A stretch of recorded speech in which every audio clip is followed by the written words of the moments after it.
بسم الله الرحمن الرحيم.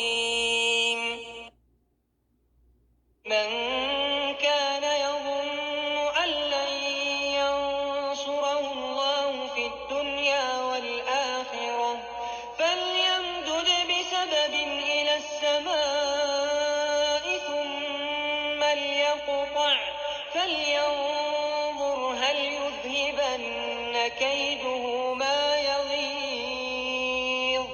من كان يظن أن لن ينصره الله في الدنيا والآخرة فليمدد بسبب إلى السماء ثم ليقطع فلينظر